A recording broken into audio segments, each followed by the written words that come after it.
What's up, Watchers? Will the Greatest here, and today we're talking about American Pie Presents The Book of Love, the last of the spin-off films until the series revival attempt, Girls' Rules, which released in October. We're also getting a new cast and, of course, a new team behind the scenes.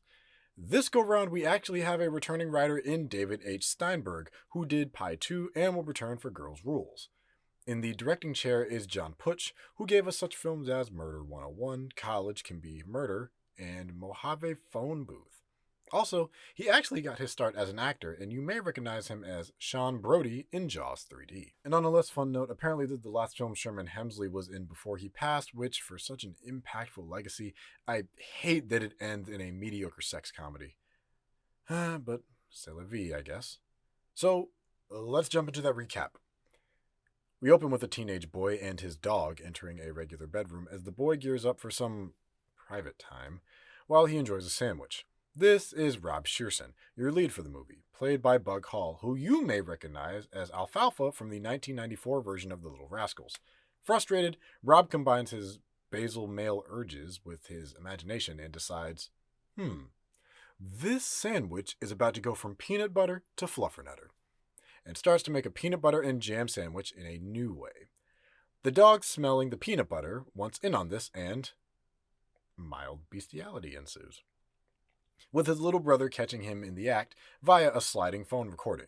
This follows with a nice referential opening sequence and a title card. It looks like the video made its way online, and Rob is now the laughingstock at East Great Falls High, where he laments to his buddies Marshall, aka Lube, played by... oh shit! It's the man himself! Fucking Brandon Hardesty! Alright, slight detour. If you're unaware, Brandon Hardesty is old guard YouTube. Like, I'm talking early Philip DeFranco, early Jenna Marbles YouTube. He was making videos when I was still sticking my nose in school books. He got pretty popular, actually, because of his reenactment videos of just iconic film scenes where movies like There Will Be Blood, Dark Knight, and Full Metal Jacket. Honestly, the guy was and still is very, very talented. He's still an actor, but also has recently created content on the channel The Back Focus, formerly No Small Parts, where he highlights underappreciated elements and actors in entertainment like Keith David and Crispin Glover. Please check out his stuff. Check out his channels on YouTube and The Back Focus. He's a really, really cool and really talented guy. Oh yeah, so where was I? Oh yeah. Lube shoves a pie in his mouth as we meet Rob's other friend, Nathan, played by Kevin Horton, who looks like every white guy fused into one. We get passive introductions to Jill Teed as Miss Johnson, Curtis Armstrong as Pete O'Donnell, the perverted teacher of the film, and Beth Bears, pre-Two Broke Girls, as Rob's gal pal, Heidi, who brushes off the animal abuse as we can easily tell she's clearly the love interest for this film. Do you want to do it? Are we on? Rob, are we on for 7th period? This has to be the weirdest listing of familiar faces in a movie I've ever seen. Doggy style! Hey, Stifler, is that your girlfriend? That's the Stifler of the movie? Stop the cap! Stop the cap right now! Stop the cap! No bullshit, bro! Really? This is the most boring looking, swagless cousin we've seen in this shit show of a family. No disrespect to his actor John Patrick Jordan, but good lord. In one line alone, we got none of that Stifler brand charisma. I mean, look at him. This is supposed to be Mr. Bitches of the movie? The cool guy with girls lining up to fuck him left and right. The party animal? Make. And you know what? As much as I'm ragging on him, I think this was deliberate. But we'll get to that at the end. We get a scene of Lube drawing a lewd of a cheerleader that swiftly turns into a fantasy sequence. And it turns out Nathan has himself a little girlfriend, Dana, played by Melanie Papalia. She alludes to a purity promise that she made, letting him know no pussy for him, and... his willy must be hard enough to cut grass by now. Nathan loves me, and Nathan respects me. Okay. A guy never respects a girl enough to give up sex. And B, well, what about you? You must be feeling pretty randy by now, Dana. The bad British accent is Imogen, played by Louisa Lighton. And wait, what do you mean she's actually English? What do you mean that's just her voice? Oh shit, Doctor Who had me spoiled. Well, yeah, as you can glean, they're leaning back into the old storyline of will the boy wait for sex because his girl isn't ready, except this time it's not because of self, it's because of religious beliefs, which is an interesting twist, which I'm sure just isn't just a setup for a future story beat. Hey, don't listen to Imogen, okay? Sex is a really big deal. And if you feel like you're not ready, then I think you should wait. But no offense, Heidi, but you have no idea what you're talking about. Man, Heidi had a great point. If you aren't ready to have sex, male or female or other, don't feel pressured to do so by anyone. And fuck you, attractive 20-year-old pretending that she's a high schooler, even though in 2008 they for damn sure wouldn't let any student walk around with an outfit like that. Moving on, Rob and Heidi talk rather loud and callously about Heidi's societal pressures to lose her virginity, and Rob, kind of sheepishly, supports her decision. We get the high school dance set to Katy Perry's Hot and Cold as Rob tries to figure out how to sleep with his female friend. You only need those when you're alone. Right, okay. I don't know if this was a crying or a masturbation joke, but both are funny. Nathan and Dana are making out and not hooking up outside the party, and This guy okay with a blowjob? I thought you understood how I felt about this. I told you, it's important for me to save myself until marriage. You've had sex with 7 guys! now quick thing. If you know you want to save yourself and that your boyfriend is already on edge about it and trying to be respectful, it doesn't seem like the best idea to consistently engage in sexual behavior that could give him the misinformation that y'all may have sex. Not even because blue balls, it just kind of puts an unrealistic narrative in his head. But second, I can comprehend how from Nathan's perspective, yeah, it does seem a little bit hypocritical for her to change her mind about it and about sex with him just because they're in a relationship. Now, I'm not saying he's right, but I understand the logic from a teenage boy's perspective. Just be smart, kids. Don't lead people on or get their expectations high, and if you get pressured too much for something, get the fuck out. Anyways, rant aside. And it was 6, not 7! Well, one was a black guy, so he counts as 2. Joke speaks for itself. So the dance is going on. Stifler and his posse of dude bros manage to talk 2 girls into kissing, and it's honestly kind of comical how he just tells them to do it twice. It's just so he can put it on Facebook, which by 2020 standards would just be an ad for their OnlyFans. Only stiffs? Lube whisked a crisp Benjamin in an extra but creative way by trying to entice one of his apparent hundreds of blondes to hook up with him. So, Lube is hunting for money, Nathan is hunting for Dana, and Rob is hunting for Heidi with an actual lit tiki torch. 'Cause, you know, that ain't a massive fire fucking hazard. Oh my god! There's a fire!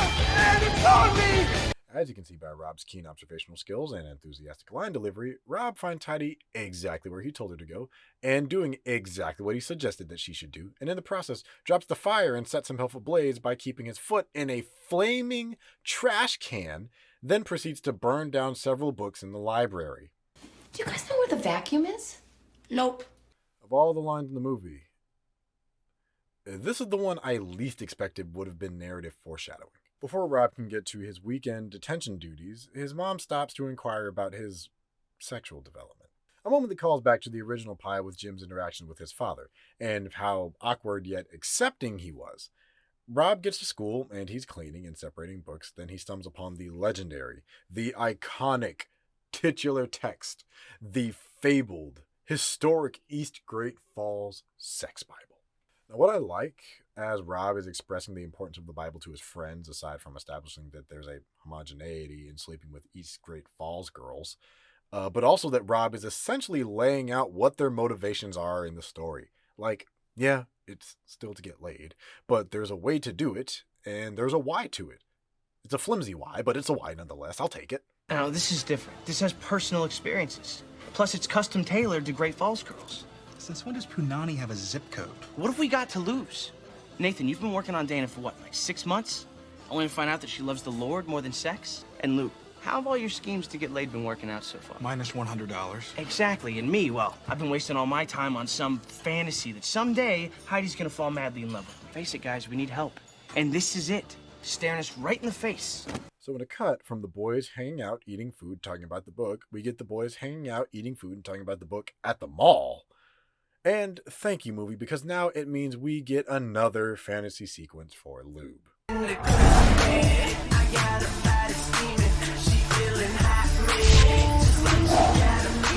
What I like about this one is the fact that the girls don't even look interested in one another. It really is just Lube projecting his fantasy onto some random women. So the boys try and put the book to the test and have Rob go and talk to the girl Ashley, who enters a lingerie shop. She leads him to the back as his boys wait in anticipation.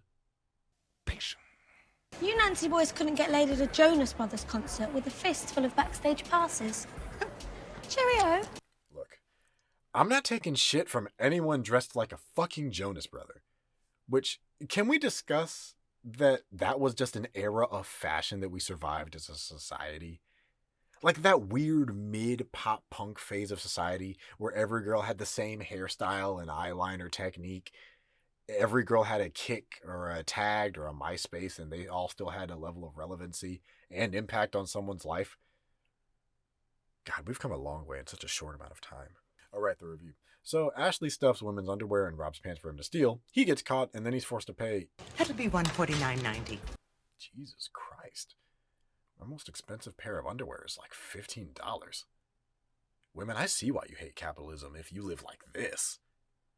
Anyways, Rob pays that insulting amount of money for women's underwear to bring to Ashley, only for the boys to be greeted by the wax stiffler, Scott. I'm super horny. Want to suck me off in the sharper image? Okay. Again, yes. I am surprised that worked, but in a kind of callback to earlier, Lube was lamenting the fact that women choose assholes more often than not. Now, it isn't so much that he's right, but in this moment, I think I can kind of break down what Scott appears to be. Now, most of the Stiflers are assholes. Except Eric, he's pretty chill. But that aside, part of their appeal as character is because they're devil-may-care, throw caution to the wind, reckless party animals with an unchallenged level of self-confidence. And hell, honestly, arrogance that they produce this electric social circle of women that want to be with them and then guys that want to be them. Now, I hate the Stifler concept, but that doesn't mean I don't understand it. They're jock-type douchebags that believe their own hype. So that's why even the lamest, most uninteresting one of them can still have crazy game because he leans into this sense of self-satisfaction. Back to the review. We get Nathan interrupting Dana and her family at church with the loudest whispers possible under Reverend Sherman Hems. A door closed because of the wind. My heart fucking jumped. We get Nathan interrupting Dana and her family at church with the loudest whispers possible under Reverend Sherman Hemsley. The two escape to privacy and go back and forth and attempt to have a private conversation. That is, until our boy Nathan bumps up against a loudspeaker button that is just conveniently behind his ass, so the whole ethnically diverse church tunes into the sexual exploits of Dana, as well as her father and her mother, who loves trains. Smash got to a basketball game, which I have to give them credit of all the things they remembered and got right was the mascot, the Trailblazers. Heidi, Dana, and Imogen catch up as Lube slips into another fantasy while watching the cheerleaders go, and I swear, they get better and better and better with each one. This one is themed around a photo shoot. Rob's mom catches up with him after the game and inquires about the lingerie purchase, trying to be as supportive as she can, which of course leads to an outburst and... Yes, Mom, that's it. You figured it out. I love wearing women's underwear. Thongs, G-strings, a little teddy now and then. It's so soft and silky smooth. The frillier, the better. Sexy. Oh, God, come on. Gotcha. Uh-huh. That. Rob and Heidi sort of almost have a conversation about her wanting to lose her virginity. Then later, Stiff catches up with the boys and makes a pass at Imogen. The word for the day is legs. So, So why don't we go back to my place and spread the word? Or how about you save your breath? You're gonna need it to inflate your date later. Hey, look. Corny ass line aside, say what you will, it is nice when a female character can dish out what's taken. Like, look at their faces. Fucking shook. You know what? I kind of want to see if that line even works for real. I have a question. No. What's your question? So, Yes. the word of the day is legs. Why is the word of today legs? Do you want to go to the bedroom and spread the word? No. God. Who told you that? They should be fired. Who the fuck told you that? And why did they tell you that?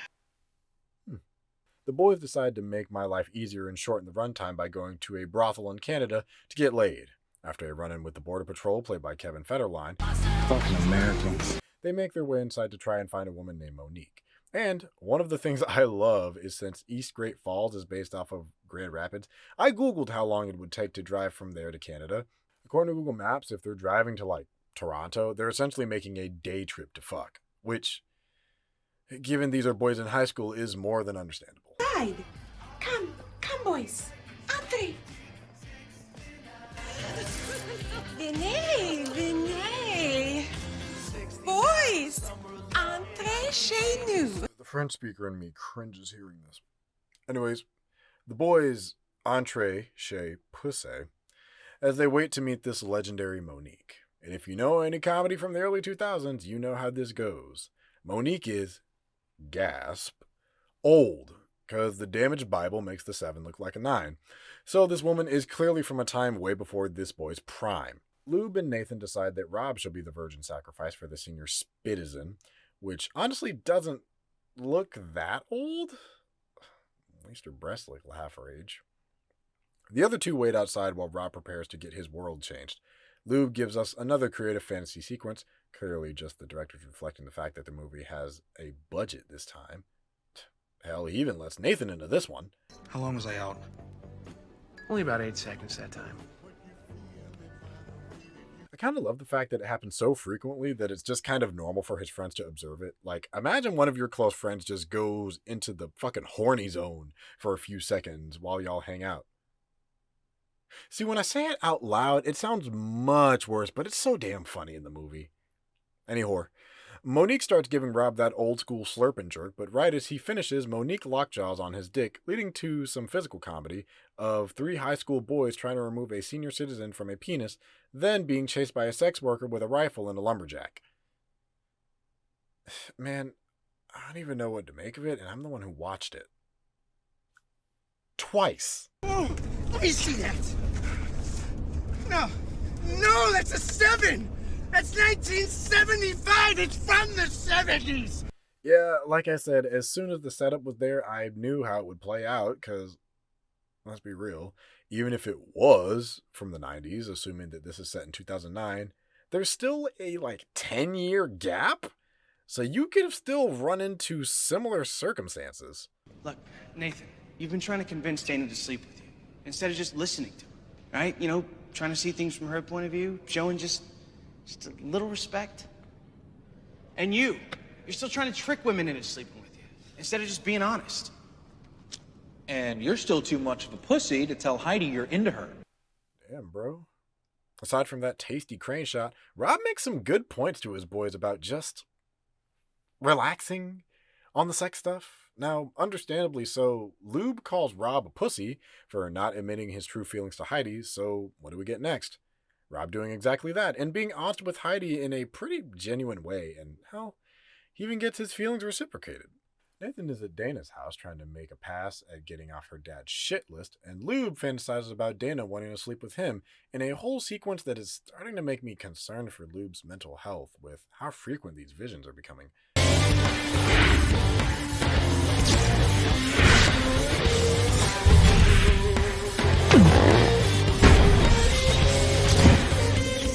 This is so not cool. I mean, fantasizing about your best friend's girlfriend. The two speed off when her dad catches them peeping, and we see our leads at a patented Stifler party. their main focus on trying to be their authentic selves to get girls. Stifler blows off an old hookup, but still tried to get at Imogen. Could you do me a favor and just say, spank me, Stifler? Spank me, wee little bum? Could you, act? Thanks. Never mind. Never act again, please. Again, this isn't to put shit on John Patrick Jordan's name, because looking at the behind the scenes, it looks like he was having fun, and I want to give him a chance at Scott, but the casting director and the actual director should have directed his delivery to not come across so damn fucking flat and lifeless. Which, it's a shame, because I can tell he probably has the chops to pull it off. Somewhere. But again, I think all this was intentional. Back to the story. Heidi overhears Rob proclaiming about getting laid, and instead of talking to him like, a mature person, she dips out under the presumption that he only wants her for sex. That old classic thing. Lube tried to be earnest and shoots a shot at Ashley in what leads to a kind of awkward but, I guess, well-intentioned manner. Ashley turns him down in a polite way, but one of her friends jumps at the opportunity, so it wasn't all for naught, I guess. Nathan manages to catch up with Dana and try his hand at being the sensitive and honest route, and to please her the way that the Bible teaches.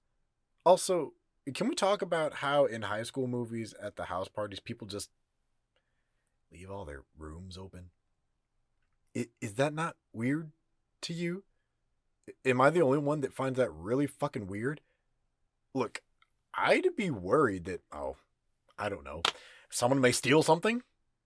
Or a strangers may fuck in my house? On my bed? On my fucking mama's bed? Am I crazy? Am I the crazy one? Am I weird for thinking that? I know hard school is hard to find places to fuck. But excuse me? What? So thanks to technology, Lube loses his chance at getting laid, and the girl is confusingly upset. She mentions he's advertising it before it happens, but it's kind of odd because she asked him to have sex, then got mad he told his friends he was going to have sex. Fucking teenage logic, I swear. Meanwhile, Nathan is eating the Holy Spirit out of Dana's pussy, and Rob finally catches up with Heidi about to hook up with Scott. What are you doing? What happened to forgetting about yourself and making me feel good? But I thought I just... What, you thought that what, Nathan? That you could just pretend that you cared about my feelings and my pledge and then just go and try again when my guard was down? No! You don't get it. No, you're the one that's not gonna get it. You selfish bitch. Is the logic behind her argument consistent with her character? Yes. But it's still fucking selfish. I'll say it's creative for the writers to flip the gender roles slightly, where Dana was kind of gaslighting him in that moment.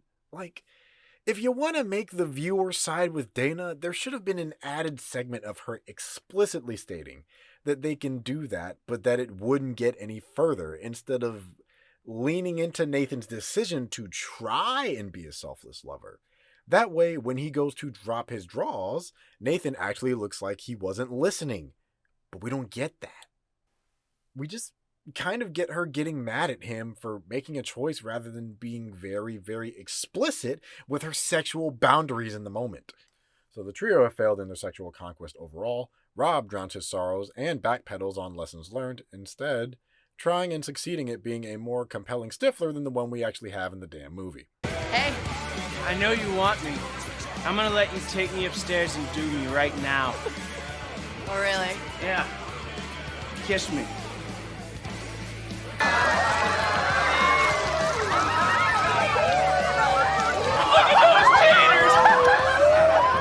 I'd call that a waste of beer, but since beer tastes like sewage water and fish urine, why not waste it for a sequence that might get my video fucking age restricted?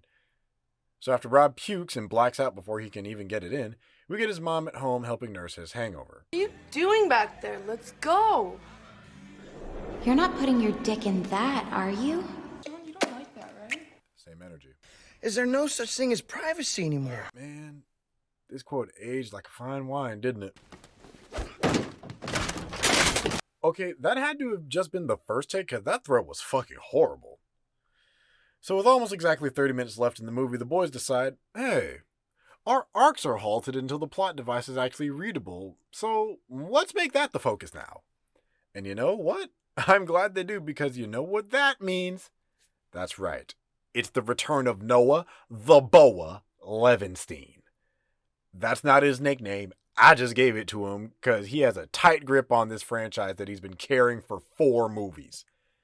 So it turns out that the legend Levinstein himself was actually the creator of the Bible in 1969, as we get some backstory on what inspired it. It was the summer of my junior year, 1969. And my buddies and I, we take this trip to Amsterdam, where we run into a group of semi-attractive Dutch nymphos who were willing to trade their bodies for a handful of Jimi Hendrix LPs. Well, needless to say, we had ourselves one super weekend with those gals. Sexually speaking, if you get my drift. But the sad news was we had no idea what we were doing. We had no technique. And then one day, we were out sightseeing and we run into this Dutch hooker in the red light district, and she tells us about this book. It was a sex manual, evidently written in the 19th century by some priest. Well, we read that thing cover to cover. And then, when we got back to East Great Falls, I had the bright idea to write my own book and add my own observations and experiences and advice and leave it in the library for some other hapless virgin in the class below us. But I had no idea it had been passed down for 40 years. This man has to be protected at all costs. So it looked like when he was coming up, Noah and his boys found an older equivalent overseas and decides that the gentlemen of East Great Falls High deserve their own.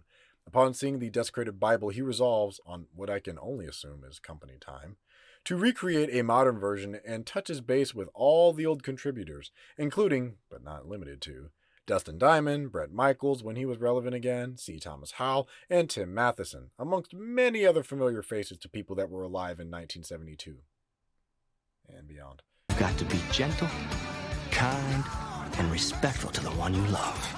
Who are you talking to? Shut the fuck up. I don't know why that's so funny to me. Ooh. We also discover why Curtis Armstrong's character is so obsessed with Miss Johnson. Because he took the dirt road home. Curtis Armstrong, Curtis Armstrong, Curtis Armstrong. Why have I been summoned? Ah! Also, it just now occurred to me that I think they cast Curtis Armstrong in that bit part, not because he's a very talented actor and also the fucking scribe of God. He was also Booger in Revenge of the Nerds, which American Pie as a franchise is kind of one of the many, many, many genre offspring, so that's clever, I guess? Again, for all your fans from 1972 and beyond. It all comes down to this. If you're honest and treat a girl with respect, then whatever happens is meant to happen because it's all perfectly natural. So the Bible is completed in what I can say is the power of horning being used for some sort of greater good. I don't think it's so bad for a bunch of guys to empower each other with knowledge to know how to make a woman come, or embrace them to be their authentic yet respectful selves. At least it's not one of those alpha male YouTube channels. Like, yeah, at the end of the day, it's so that they can get their dicks wet, but, you know, fraternity has been found for less, so I'm glad Noah is the one to reinforce the mentality behind it. You still looking for the vacuum? No, I found it in Cody's room. So strange. I just don't remember leaving it there. I don't know how I missed it. Anyways, Rob gets the go-ahead to go on a ski trip because the director willed it so, and these absolute madmen had the nerve to put Laid to it. Like, that isn't a random place to put the damn theme song instead of the ending or the opening where it belongs. So we see the teenagers in the cabin entirely unsupervised, drinking and being merry, which further reinforces my argument that these movies need to focus more on college kids than high school ones, you fucking weirdos. Because even by 2009 standards, this doesn't make any damn sense. Nathan and Dana decide to make up at Lightspeed because we only got 20 minutes left, and the two decide to experiment sexually. Scott and an old one-nighter engage in a game of strip poker. He loses and is forced to get down to his birthday suit and streak, as well as apologize to blowing her off and leaving her high and dry. Which, The fact that we've seen this girl kind of lurking in different scenes only for it to be the sex was bad and you were mean just leaves no impact on my ability to care about her or her revenge. Like, the sense of urgency is given. You would think, I don't know, maybe she's pregnant. Maybe she has an STD. Maybe they're related. That'd be crazy, fucking your own cousin. But no, Stifler was a dick, continues to be a dick, and she wanted him to stop being one and be humble for a minute and treat her with the respect that he never had for her in the first place. Everyone gets some sort of revenge and locks him out in the cold, which says a lot about the social climate that he lives in. He admits that he cries when he comes due to his intensity in the moment, and then proceeds to be chased in non-consensually mounted by a CGI moose.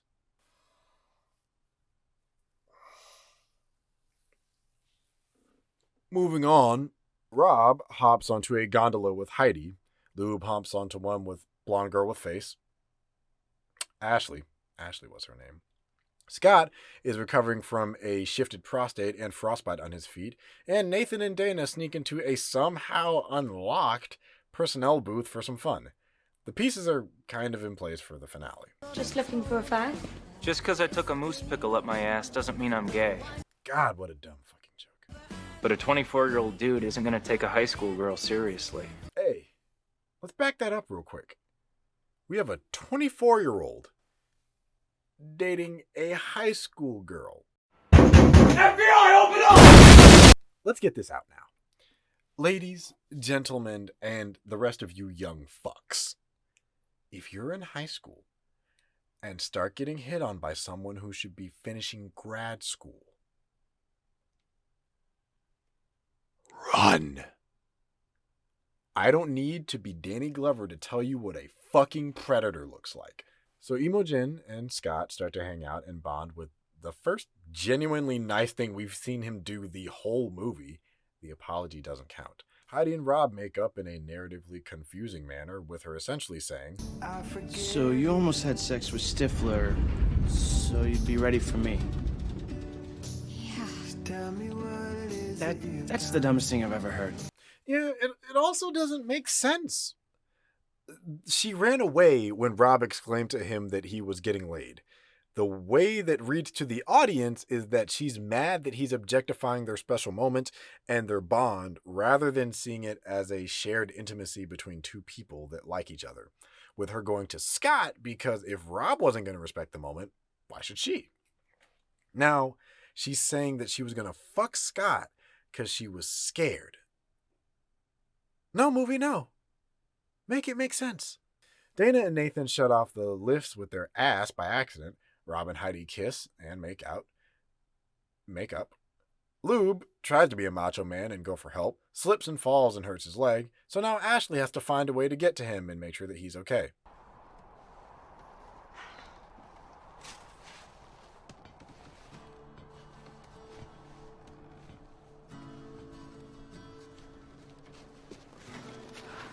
Are you okay? How'd she get over there? Anyways, things are resolved. Rob and Heidi do the thing. Lube and Ashley do the thing. I guess Nathan and Dana do their thing. Or something, at least. And Rob signs his name into the new Bible registry, leaving it for the next generation of high school sexual deviants. The movie ends with Rob getting revenge on his brother when all of that foreshadowing I teased comes to fruition. Is my little brother Cody. And this is what he does with the vacuum every day. He's been sticking his dick in the vacuum cleaner. All right, let's talk about it. Now, as a movie, it has its problems, namely that it isn't good. But it does have a simple story, some creative enough set pieces, decent budget, and a few cheap laughs if you're into that. And the acting is serviceable. As an American Pie movie, it's actually on the higher end, I'll say. The budget is much more than the previous spin-offs. It has a great incorporation of Noah Levenstein as a character. The 5 main leads are actually solid given the kind of script they're working with. And if you like blondes with their breasts out, boy does this movie have you covered. Also, I appreciate that through the shenanigans the movie throws at you, the core message is supposed to be like the original, where yes, you can be a horny boy, but recognize boundaries. Be yourself, be confident, and be respectful. Having a personality and being real will help you in the conquest, be it in life or be it some poon. Also, this movie has a really full licensed soundtrack for the time. I'm talking big names for like 2009. Katy Perry, Fall Out Boy, All Time Low, Cobra Starship. So let me get into the negatives before I explain to you why this movie may actually be a masterpiece. Yes, I am keenly aware of what I said. And I meant that shit. So negatives. Scott's casting is absolutely fucking dreadful. He's poorly written, poorly performed, and poorly implemented in the story, which is a damn shame, because in the behind the scenes, I can kind of see potential shooting out, but it just didn't land. Also, it is kind of funny that all of the Stifler cousins seem to grow up and go to the same high school in the same town. It's weird. Funny that. Next, the girls' writing here is bad. Not to say they're solely bad characters, but like, other than being goals for the boys to achieve, Dana's a hypocrite and a gaslighter. Heidi's communication skills with someone who's supposed to be her best friend are really bad. And Imogen doesn't really serve a purpose. I mean, I guess except to match Scott's energy. The best of the bunch is Rosanna Arquette as Rob's mom, who is actually a pretty understanding and sympathetic divorcee. Also, the pacing of this movie is fucking light speed. Yet, at times, it also feels like it kind of drags, too. Like, days change with no real sense of time. They just have new clothes on, so you know it's the future. The CG effects are also pretty bad, considering this movie had, like, an actual model for the scene of the boys trying to pull Monique off of Rob, so I don't think making a fuck moose or talking head is breaking the budget. And yeah, the opening to this movie is just really just kind of the worst. Now, let me explain why I think that this movie is actually something that works in an unexpected way. This is the first time in the franchise that I sat down and watched the movie twice. Once to view while I was eating, then again to hammer out this script. So the movie is actually a satire on American Pie, at least as we know it by this point. And all the hints are there to clue you in. In a way, it does update the core concept of the original about some boys in high school trying to get laid sooner rather than later, but it does a couple things that I didn't expect. Like, for starters, Stifler. Stifler, in terms of lines and roles, is still supposed to be this party animal, this misogynist, this douchebag, and they're all presented so far in the franchise. But they picked and directed an actor to deliver his lines flat, boring, essentially tired and played out, because that type of character writing is tired and played out. Then we have Lube's fantasies about the girls and women that he sees. Have you noticed how uninterested that they all look in each scene? No real sense of interest or sensuality, just slow, sexy poses, and these grow throughout the movie. Lube kind of goes through an arc about his objectification of women to the point where as long as she's naked and he can see it, he's into it. Even if the women aren't, the women are just kind of objects for his horny-ass desire. The classmates, the cheerleaders, Canadian sex workers, it's to a point where his friends just kind of let him go and he lets them be additional voyeurs in his fantasies because it isn't about who's there. It's about his pleasure. And it all kind of comes to a head when he starts to do it to one of his best friend's girlfriends, and she has to snap him out of it in the fantasy. But as he reads the Bible and he listens more to Noah, kind of stops. The fantasies kind of stop. Maybe because this movie couldn't afford to explain that to the studio, but I'd like to think it's because he learned to see women as more than sexual objects of desire, and to see them more as people. So, by the end, his idea of sexual satisfaction is not solely selfish, but becomes shared to be able to include a partner who he respects and that respects him, so that he knows that, yeah, part of his pleasure is giving that person pleasure. The gratuity of the sexual encounters and scenarios in this movie aren't really good, until the guys treat the women with respect. Rob tries to drown his frustrations with Heidi, and as a result actually feels guilt trying to throw away his feelings in another person. And he ends up losing his sense of self as well as his stomach. Nathan has to learn to put his personal desires aside to respect the religious beliefs of his girlfriend. Even if they feel hypocritical, you can't pressure or groom someone, for that matter, into a positive sexual interaction. They have to earnestly want you and trust you enough to say, I think I want to fuck them. I talked about Lou, but hell, look at Scott. See how by the end, all his friends turn on him? A guy with no respect or decency to anyone. He just vapidly wants to be the center of attention in and out of the bedroom and has to literally be stripped down and exposed in order to do the bare minimum for a shred of decency. Just a shred. This reinforces that no, being an asshole is not what gets you women. Because those women he slept with showed no loyalty to him. Neither did the men that he was friends with.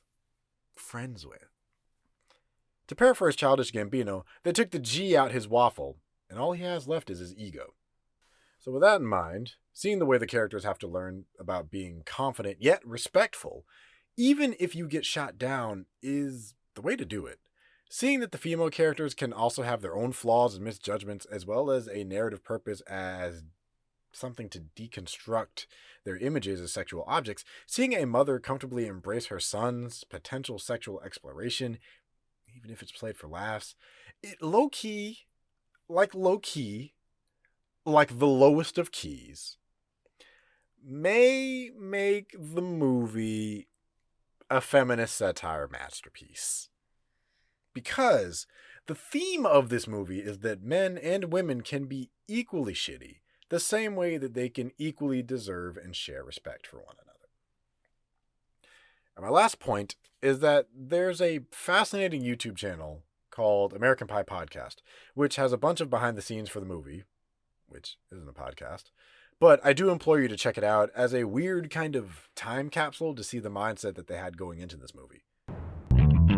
We searched around the whole town of Hollywood for a long time. We interviewed a lot of directors. We interviewed a lot of different people ranging from very experienced to new and up and coming.